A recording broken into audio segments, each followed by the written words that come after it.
Who really pays a buyer's agent when a house sells, and is the service worth the big fee?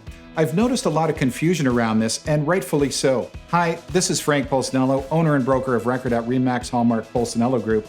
The way real estate commissions work in Ontario is pretty strange and confusing. When somebody wants to sell their house, they hire a listing agent.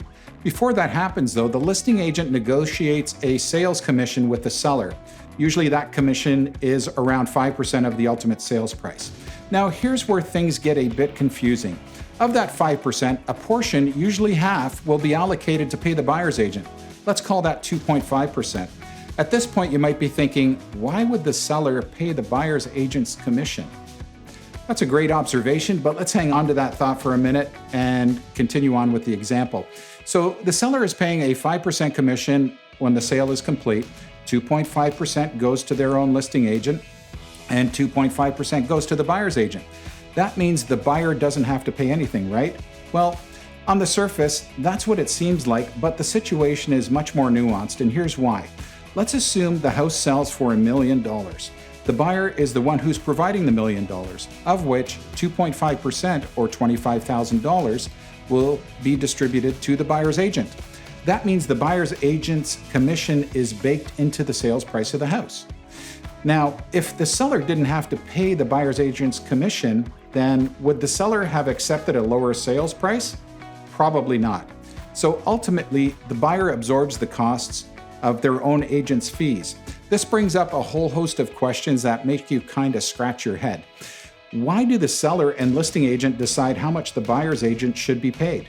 Wouldn't you expect the buyer to work that out with their own agent? And why does the buyer's agent typically get offered 2.5%? Don't professionals usually get paid more or less depending on their skill level and experience? And what's so special about paying 2.5% to the buyer's agent? Why isn't it 3.5% being offered or 1.5%? These are all fantastic questions. Let's just say that more and more people are asking these questions, so change is inevitable. Right now, the most relevant question is probably this one. Since the buyer is truly the one who absorbs the cost related to the buyer's agent's commission, how does the buyer know if they're actually getting their money's worth? In my opinion, a top-tiered buyer's agent is worth their weight in gold. So here's what defines a great buyer's agent in my opinion. A great buyer's agent is an expert on properties. They've walked through literally hundreds, if not thousands of homes and see things that most people don't. They can share incredible insights about the pros and cons on different homes and areas that you're interested in. These insights can end up saving you tens of thousands, if not hundreds of thousands of dollars in the long run. If you're planning to sell your home after a few years, they can tell you which projects to take on and which projects to forego to maximize your home's appreciation. A great buyer's agent is an expert negotiator. They've negotiated hundreds of sales. They've spent countless hours and large sums of money to hire and learn from world-renowned negotiation coaches like my team. This allows them to be an incredible advocate for you and gives you a huge leg up on the competition. A great buyer's agent is an expert in client care.